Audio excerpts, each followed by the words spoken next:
आज से हम पीसी सिलेबस कवर करना स्टार्ट कर रहे हैं। सिलेबस स्टार्ट करने से पहले मैं आपको पीसीएम के बारे में एक ओवरव्यू देना चाहता हूँ कि पीसीएम फिजिक्स केमिस्ट्री मैथ्स में क्या क्या चैप्टर्स हैं, उनको कैसे अपन को डील करना है, उनके बारे में कुछ ऐसी राय जो कि पढ़ने के बाद में आप लोग डेवलप करेंगे, वो मैं चाहता हूँ कि आप शुरुआत से उस चीज़ को समझें। सो स्टार्ट करते हैं। सबसे पहले this is the syllabus for class 11। इसमें मैकेनिक्स आता है, बहुत ही मेजर रोल है इसका क्लास 11 में। जिसमें सबसे पहले आपको अगर एनालिसिस एंड फ्रिक्शन आ जाता है तो आपके आगे के चैप्टर्स हैं जो कि बहुत इजीली कवर कर पाएंगे। और बात करते हैं काइनेमेटिक्स की। काइनेमेटिक्स के अंदर सबसे पहले आप इंटीग्रेशन डिफरेंशिएशन समझते हैं, उसके बाद में 1D मोशन समझते हैं, उसके बाद में 2D मोशन समझते हैं। ये पूरा जो ग्रुप है मैकेनिक्स, ये पूरा एक फ्लो के अंदर चला। उसके बाद में बात आ जाती है ग्रेविटेशन, जो कि एक इंडिपेंडेंट चैप्टर है। ये इलेक्ट्रोस्टैट्स जो कि क्लास 12 का है, उसके साथ बहुत रिलेवेंट है। मतलब अगर आपको ये समझ में आता है तो वो वाला समझने में आसानी होगी। And vice versa is also. उसके बाद आ जाता है एसएचएफ वेव्स। ये भी एक तरीके से एक ग्रुप में चलेंगे। इसमें आप स्ट्रिंग वेव, जैसे वेव कैसे प्रोपोगेट करती है, ये इन सब का बेसिक होगा। प्रॉपर्टी ऑफ मैटर आ जाता है। उसके बाद केटीजी। केटीजी पे स्टार इसलिए लगाया गया है क्योंकि पहली बात तो ये बहुत इंपॉर्टेंट है, दूसरी बात ये इंडिपेंडेंट है।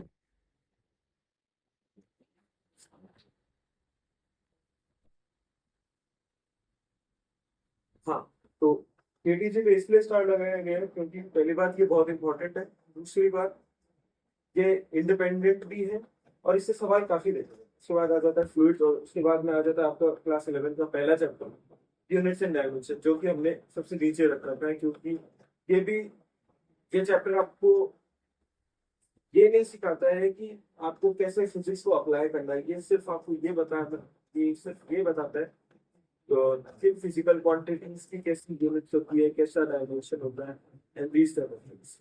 तो अब बात कर लेते हैं क्लास 12 के सिलेबस के बारे में। नाउ अब हम बात कर लेते हैं क्लास 12 के सिलेबस के बारे में। सबसे पहले आ जाता है चार्ज। क्लास 12 में अगर आपने चार्ज को समझ लिया तो आप इन चैप्टर को कॉन्कर कर पाएंगे।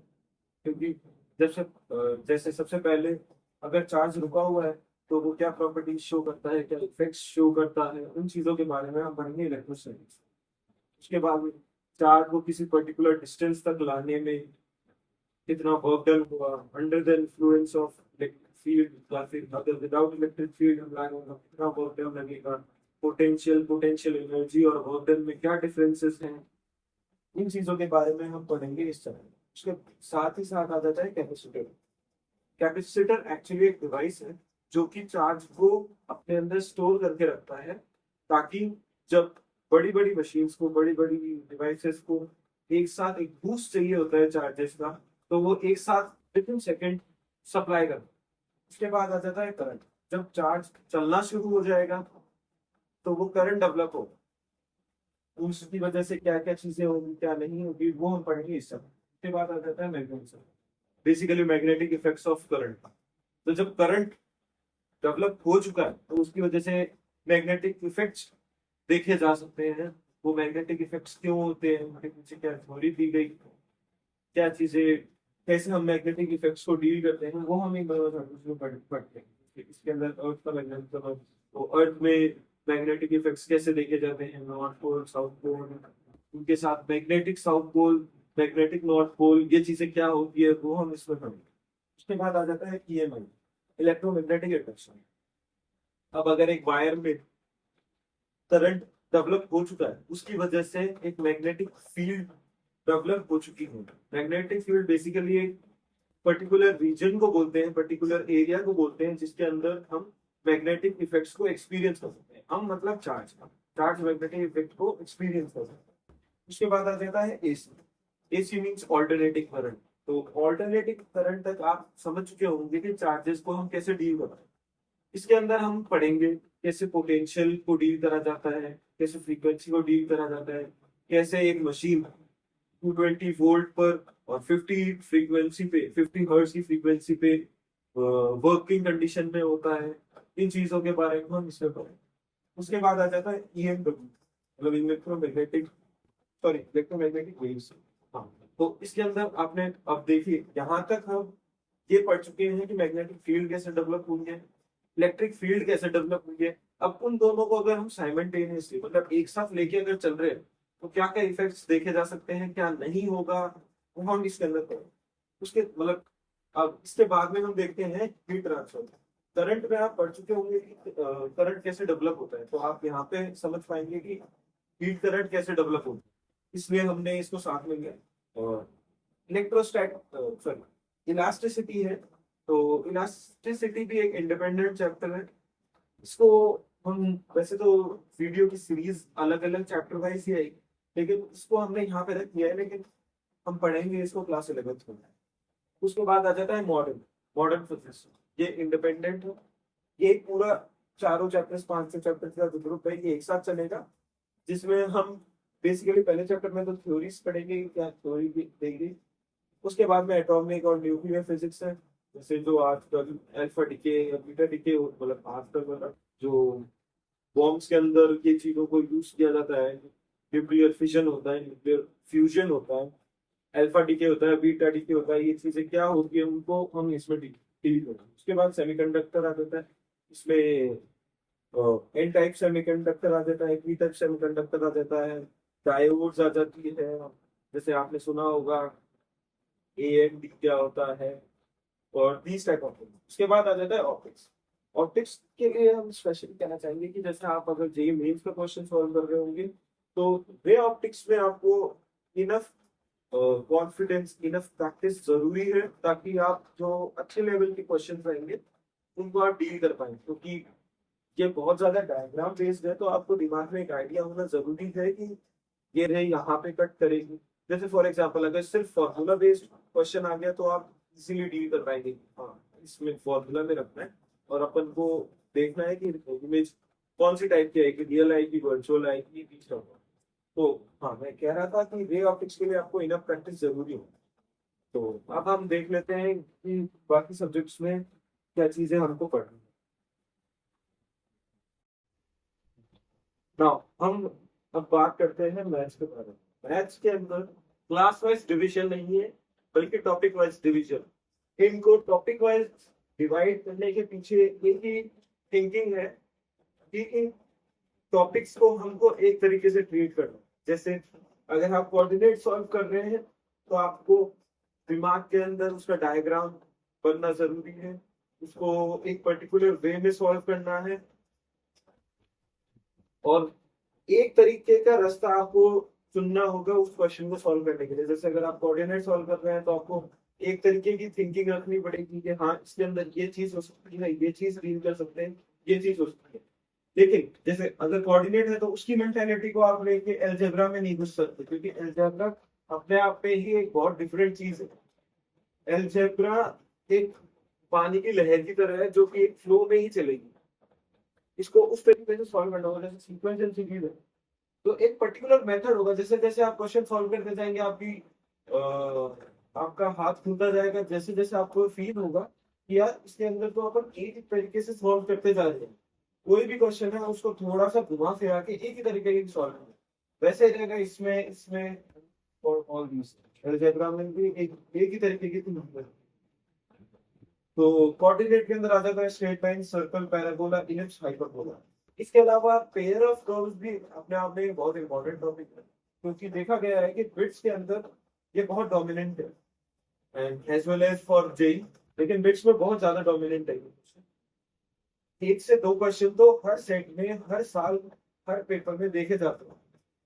हर पेपर फॉर एग्जाम्पल मतलब शिफ्ट कर, पर कई पेपर्स जो कि बहुत ज्यादा इस टॉपिक से डोमिनेंट थे उनमें देखा गया कि 4 से 5 क्वेश्चन तक भी टच करें सेम ही चीज से, पेयर ऑफ कर्व से। बस ये है कि उसको थोड़ा घुमा के पूछ दिया है, एक क्वेश्चन में सिंपल दे दिया है, दूसरे के अंदर थोड़ा सा घुमाया है, तीसरे के अंदर लैंग्वेज में ट्विस्ट दिया है। तो उन्होंने इस टॉपिक से बहुत ज्यादा। उसके बाद में आ जाता है एलजेब्रा।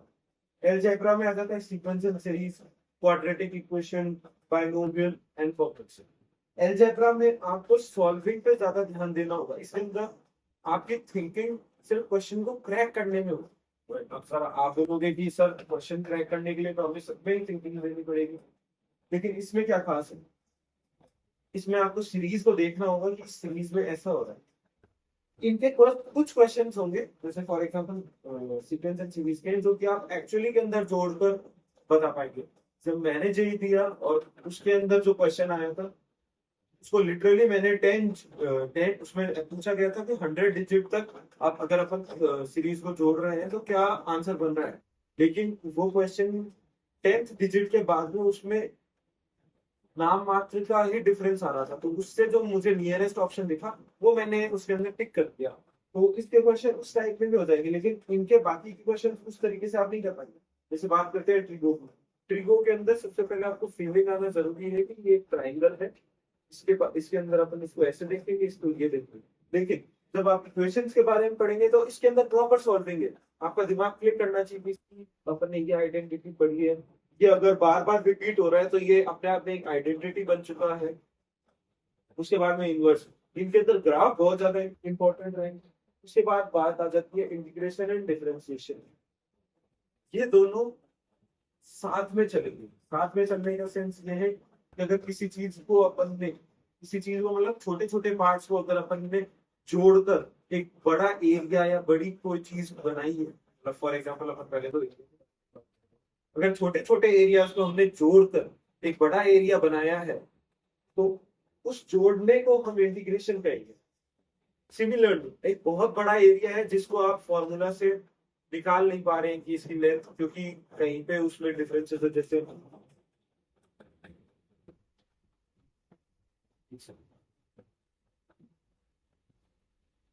जैसे ये एक एरिया है, तो अब आपको इसको जोड़ना होगा, और इसकी कुछ इक्वेशन है इस कर्व की, एक्स वाई जेड कुछ भी इक्वेशन है, वो इक्वेशन इक्वेशन नहीं लिख रहे हैं, लेकिन इक्वेशन है कुछ भी। तो आप उस इक्वेशन की हेल्प से कैसे इसका एरिया निकालेंगे, क्योंकि आप यहाँ पे एरिया ऑफ ट्राइंगल या एरिया ऑफ स्क्वायर आप किस हद तक लगाएंगे। जैसे आप बोलेंगे कि सर देखिए, सबसे पहले हम इतना एरिया ले लेते हैं, इसमें ये कर लेते हैं, और उसके बाद में एक तरफ हम एरिया ऑफ ट्राइंगल लगा देंगे और एक तरफ हम एरिया ऑफ स्क्वायर लगा देंगे। लेकिन एक्चुअली के अंदर ये जो ऊपर आपको दिख रहा है, ये ट्राइंगल नहीं होगा, ये एक कर्व ही होगा।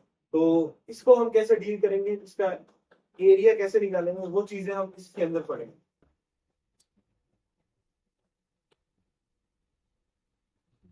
अब नेक्स्ट आ जाता है सेट्स।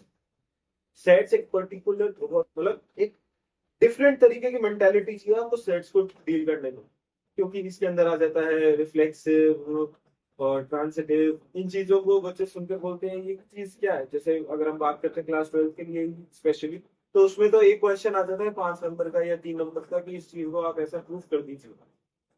ये सेट्स उससे बहुत वास्ट है। जो चीज आप क्लास 12 का एक पर्टिकुलर क्वेश्चन जो मैंने बताया उस चीज से बहुत ज्यादा वास्ट है। उसके बाद आ जाता है मैट्रिक्स और डिटरमिनेंट। मैट्रिक्स का इम्प्लीमेंटेशन ही डिटरमिनेंट कहलाता है ना। अब नेक्स्ट आ जाता है TNC, statics and vector theory. In chapters को अलग बॉक्स में रखने का ये लॉजिक है क्योंकि बच्चे इन चैप्टर्स को इम्पोर्टेंट तरीके से डील नहीं करते।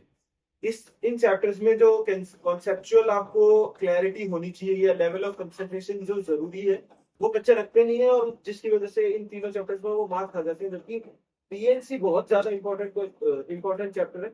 इसमें आप बच्चे को पहले दिन पे ये फील हो जाता है कि हाँ इसका आंसर 5 फैक्टोरियल है। फॉर एग्जाम्पल कि अगर किसी क्वेश्चन में 5 फैक्टोरियल इज द आंसर, है ना, तो फील तो आ जाता है कि 5 फैक्टोरियल है, लेकिन अगर उसमें थोड़ा सा घुमा दिया और उसकी वजह से क्या आंसर में चेंजेस आएंगे, ये चीज वो डील नहीं कर पाता। स्टैटिक्स से बहुत इजी क्वेश्चन आता है, लेकिन अगर मैंने भी जब जेई दिया था तो मैं स्टैटिक्स पढ़ के नहीं गया था, जिसका मुझे वहां पे भुगतान करना पड़ा, क्योंकि पहला क्वेश्चन ही स्टैटिक्स से आ गया था और वो आई गेस वेरिएंस पे आया था।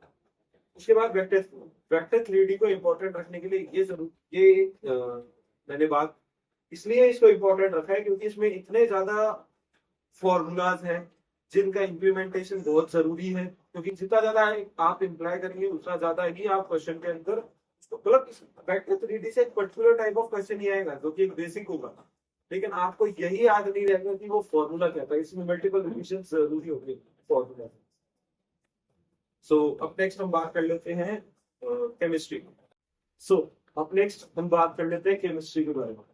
केमिस्ट्री में 3 डिविजन्स हैं, फिजिकल, ऑर्गेनिक, इनऑर्गेनिक। सबसे पहले बात कर लेते हैं ऑर्गेनिक। ऑर्गेनिक के लिए ये कहा जाता है कि या तो किसी बच्चे को ऑर्गेनिक पूरी ही नहीं आती या फिर पूरी ही आती है, कम से कम एक एवरेज लेवल। सबसे पहले आप लोग ये फोकस में रखेंगे कि आप कम से कम एवरेज बन पाए।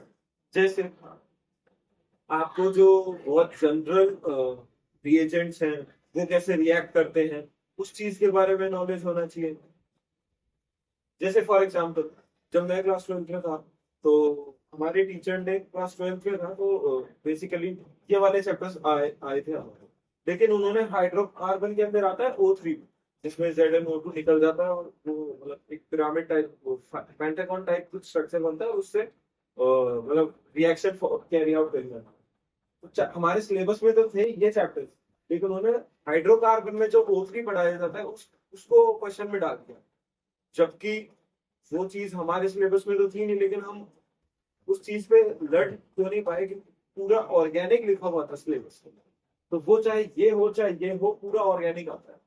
तो इसलिए सबसे पहले फोकस ये रखा जाता है कि आप एक एवरेज लेवल तक ऑर्गेनिक में पहुंचे, जो कि हाँ एक एवरेज लेवल तक पहुंचने के लिए आपको थोड़ी मेहनत करनी पड़ेगी, लेकिन हाँ आप पहुंच सकते हैं। इसमें आपको सबसे पहले पढ़ना पड़ता है जनरल ऑर्गेनिक केमिस्ट्री, उसके बाद में आ जाता है आइसोमेरिज्म। ये दोनों आपके ऑर्गेनिक के लिए पिलर का काम करेंगे। जैसे बिल्डिंग बनती है तो उसमें पिलर का यूज होता है, वैसे ही आपकी ऑर्गेनिक नाम की बिल्डिंग में ये 2 पिलर हैं जो कि सबसे इंपॉर्टेंट है। इन दोनों में अगर आपने अच्छा ग्रिप बना लिया तो आपको इन बाकी के अंदर आपको उतनी प्रॉब्लम फेस नहीं करनी पड़ेगी। और वैसे देखा जाए ना तो एक वक्त के बाद में ऑर्गेनिक अपने आप को रिपीट करना चालू कर देगा। तो आपको क्लास के अंदर ही एक नहीं तो कम से कम 2 बार तो आपको ना सेम रिएजेंट्स सेम चीजें दिखेगी। और जो कि देखना बहुत जरूरी है, ताकि अगर आपको बार बार आंखों के सामने से निकलती है तो आपको वो सब कॉन्शियसली रह जाती है दिमाग में कि हाँ अगर ये वाला रिएजेंट है तो ये नहीं तो ये करके ये वाला पार्ट लिखा ही जाता है। जैसे फॉर एग्जाम्पल अगर ऐसे कर कर कुछ स्ट्रक्चर है जहाँ पे ये यहाँ पे कुछ लिखा गया, यहाँ पे कुछ लिखा गया, यहाँ पे कुछ लिखा गया, तो इसको स्टीरियो भी देखना पड़ता है, इसमें सारी चीजें देखनी पड़ती है। तो अगर आपने बार बार ऐसे स्ट्रक्चर्स देखे होंगे जिसमें यहाँ पे कुछ लिखा होगा, कुछ यहाँ पे कुछ यहाँ पे, और भले ही ये ऐसा स्ट्रक्चर हो, कैसा भी स्ट्रक्चर हो, तो आपको आंखों में वो चीज क्लिक कर जाएगी और उसको आप सॉल्व कर पाएंगे। सो अब नेक्स्ट आ जाता है हाइड्रोकार्बन, हेलो एल्केन, उसके बाद में आ जाता है alcohol, aldehydes, amines and biomolecules. उसके बाद आ जाते हैं इनऑर्गेनिक। इनऑर्गेनिक में ये 2 जो चैप्टर्स हैं ये एक इम्पोर्टेंट रोल अदा करते हैं आपकी इनऑर्गेनिक की स्टार्टिंग के लिए, जिसमें आपको स्ट्रक्चर्स के बारे में पता चलेगा कि किस कंपाउंड मतलब और किसका लुईस स्ट्रक्चर कैसा है, क्या चीजें हैं, किसमें कितने नंबर ऑफ लोन पेयर्स हैं, इन चीजों के बारे में। लेकिन जो एक्चुअल इनऑर्गेनिक है ना वो यहाँ से शुरू हो जाती है यहाँ तक, जो कि मोर ऑफ ऐसा पार्ट होता है जो कि आपको पेपर में डायरेक्ट दिख जाता है। इन दोनों में आपको डायरेक्ट क्वेश्चंस दिख जाएंगे पेपर में। इसमें बहुत रेयर होता है, जैसे अगर आयनाइजेशन का अगर ट्रेंड है तो रेयर होगा कि डायरेक्ट आयनाइजेशन का ट्रेंड आ जाए, पर हाँ इससे भी आप एक्सपेक्ट कर सकते हैं, इंक वाले पार्ट से आप एक्सपेक्ट कर सकते हैं हाँ देखा हुआ क्वेश्चन आए। उसके बाद आ जाते हैं फिजिकल। फिजिकल में सबसे पहले मोल कॉन्सेप्ट पढ़ाया जाता है, उसके बाद में आ जाता है structure of atom. Structure of atom sorry structure of atom more of एक स्टोरी टाइप ऑफ टेलिंग है, जिसके अंदर आपको अलग अलग साइंटिस्ट की बताई जाती है एटम को कैसे देखा, कैसे ये चीजें शुरुआत हुई। बहुत रेयर होगा कि उस स्टोरी में से आएगा, पर हाँ जैसे रदरफोर्ड ने अपने स्टेटमेंट्स क्या दिए थे वो डायरेक्ट के डायरेक्ट स्टेटमेंट्स आपको क्वेश्चन में दिखेंगे। और ये क्वेश्चन बहुत डोमिनेंट है कि हाँ डायरेक्ट स्टेटमेंट उठ के आ जाता है। पर उसके अलावा इसके अंदर रेडियस का जो फॉर्मूला है वो यूज किया जाता है, वेलोसिटी का जो फॉर्मूला है वो चीजें यूज करी जाती है, एनर्जी के बारे में डील करा जाता है। और ये चैप्टर यहाँ पे इतना ही पूछा जाता है। उसके बाद में गैसियस आ जाता है, उसके बाद लिथियम आ जाता है, उसके बाद थर्मो आ जाता है। थर्मो के अंदर तक पहुंचते पहुंचते आपको, अगर आपको केमिस्ट्री में ग्रिप बनाना है थर्मो तक आते आते आपका जो माइंडसेट है वो थोड़ा ओपन हो जाना चाहिए, मतलब आपने यहाँ पे मेहनत करी होनी चाहिए जब भी आप थर्मो को अच्छी तरह पढ़ पाएंगे। ये इसलिए नहीं कि उसके इनके कॉन्सेप्ट यहाँ पे यूज होंगे, पर जो आपकी मेंटालिटी खुल चुकी होगी उस खुली हुई मेंटालिटी को यूज करके आप थर्मो को आसानी से पढ़ पाएंगे। उसके बाद आ जाता है रेडॉक्स। रेडॉक्स को अगर मुश्किल देखा जाए तो बहुत अलग लेवल का मुश्किल है, लेकिन अगर इजी तरीके से अगर आपको देखना है कि हाँ अपन सबसे पहले एक मिनिमम लेवल तक अगर अपन को इसको पढ़ना है, मतलब मिनिमम लेवल जो कि सफिशिएंट रहेगा जेई मेंस के लिए। हाँ जी, तो उसके लिए अगर देखा जाए तो इसमें 3-4 पार्ट्स हैं जिसके जो कि बहुत इजी है, और उन चीज को अगर आपने ग्रिप कर लिया तो ये चैप्टर हो जाएगा। और अगर इसको अगर आप मुश्किल देख रहे हैं, जैसे अगर आप जेई एडवांस के क्वेश्चंस के बारे में बात करें, तो उसके अंदर फिर अच्छा खासा आपका टाइम कंज्यूमिंग होगा। उसके बाद आ जाता है सॉल्यूशंस। सॉल्यूशंस इजी चैप्टर है, लेकिन इसके अंदर आपको टीचर का जो बोर्ड पे लिख रहा है उसको देखना बहुत इंपॉर्टेंट है, क्योंकि जैसे अगर इसका फॉर्मूला का डेरिवेशन बहुत इजी, पार्ट जो अपना पार्शियल प्रेशर का फॉर्मूला होता है वो डिराइव करना भी बहुत इजी है, लेकिन बच्चे देखते हैं कि अरे अलग सा फॉर्मूला आ गया है, तो ये चीज डिराइव हम करके दिखाएंगे लेकिन आपका उसका कंसंट्रेशन नहीं होगा, जिसकी वजह से अगर आप बाद में उस चीज को देखेंगे तो वो क्लिक नहीं करेगी। तो आपको एक बार तो फॉर्मूला जैसे हम डिराइव करेंगे वो चीज देखनी होगी, और उसके बाद में उसको खुद से आपको पेपर पे डिराइव करके देखना होगा, इससे आपके लिए ये चैप्टर बहुत इजी बनता है। उसके बाद में आ जाता है काइनेटिक्स, केमिकल काइनेटिक्स, जो कि हाँ एवरेज टाइप ऑफ चैप्टर है। और उसके बाद आ जाता है इलेक्ट्रोकेमिस्ट्री। इलेक्ट्रोकेमिस्ट्री के भी एक बेसिक टाइप ऑफ क्वेश्चंस आते हैं, लेकिन अगर इसको हार्ड बनाना हुआ तो वो इसके अंदर रेडॉक्स को जोड़ दिया जाता है।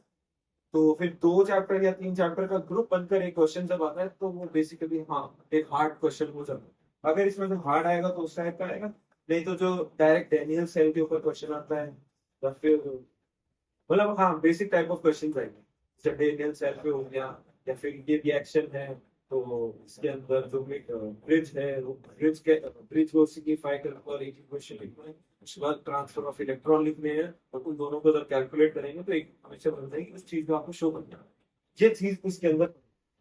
और अब एक चीज मैं बता देता हूँ कि जैसे मैंने फिजिक्स केमिस्ट्री और मैथ्स तीनों का एक ओवरव्यू दिया, इसके पीछे मेरी मेंटालिटी क्या है।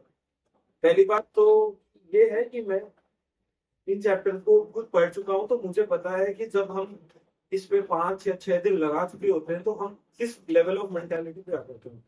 यहाँ पे अगर आप ये चीज एक्सपेक्ट करें, मतलब देखिए एक्सपेक्ट करना आपका भी हक है, लेकिन एक चीज मैं यहाँ पे क्लैरिफाई कर देता हूँ कि ऐसा डरने की जरूरत नहीं है इन चैप्टर से, लेकिन हाँ अगर हम एक अटैकिंग अप्रोच से जो कि हाँ डायरेक्टली क्वेश्चंस में अप्लाई हो रही है उस चीज को अगर हम पढ़ेंगे तो वो आपके लिए भी बहुत बेनिफिशियल होगा और हमारे लिए भी बेनिफिशियल होगा। सब्जेक्ट का फील जैसे काइनेटिक्स काइनेमेटिक्स, तो काइनेमेटिक्स का फील आना सही बात है, लेकिन काइनेमेटिक्स के फील के आने के साथ साथ ही आपको क्वेश्चन को सॉल्व करने का तरीका आना भी बहुत जरूरी है। तो मतलब हाँ 5 मतलब कमिंग टू द पॉइंट, 5 दिन हम एक चैप्टर को पढ़ते हैं तो जो मेंटेलिटी हमारी डेवलप हो जाती है वो मेंटेलिटी हम आपको शुरुआत से ही देना चाहते हैं, ताकि आपका वो 5-6 दिन का जो टाइम है जो कि आप बहुत मुश्किल से निकाले, मुश्किल इन द सेंस कि आप उन क्वेश्चंस को मतलब मुश्किल इस तरीके से कि आप क्वेश्चंस को पढ़ेंगे लेकिन आपको क्वेश्चन को इम्प्लाई कैसे करना है वो समझ में नहीं आएगा, क्वेश्चन क्या कह रहा है वो चीज समझ में नहीं आएगी, ये चैप्टर का क्रक्स क्या है, मेन थिंग है क्रक्स समझना, इन चैप्टर्स का क्रक्स क्या है वो चीज आपको समझ में आने में 5 से 6 दिन लग जाते हैं, जो कि हम ट्राई करेंगे कि यहाँ पे आपको शुरुआत से ही उन्हीं पॉइंट्स पर डिस्कस करना। तो सबसे पहले हम जैसे नेक्स्ट वीडियो हम स्टार्ट करेंगे काइनेमेटिक्स से, तो सबसे पहले हम हमारी सोच यही रहेगी कि हर चैप्टर के अंदर हम पहले बेसिक और एवरेज तक पहुंच पाए, उसके बाद में हम एडवांस को टच करेंगे, क्योंकि अगर आपका एक बार बेसिक क्लियर हो जाता है तो आप 3-4 टाइप ऑफ थिंकिंग को एक साथ जोड़कर एडवांस का क्वेश्चन सॉल्व करने में आसानी पाएंगे। उसकी जगह अगर आपको कहा जाए कि आपको ये जो टॉपिक है ये सामने लिखा हुआ है आपके नोट्स में है, ये खुद समझना है, मतलब बेसिक खुद समझना है, वो चीज ज्यादा मुश्किल रहेगी एडवांस के क्वेश्चन से सॉल्व करने से। विद दैट थैंकिंग यू, और अब मिलते हैं नेक्स्ट वीडियो में।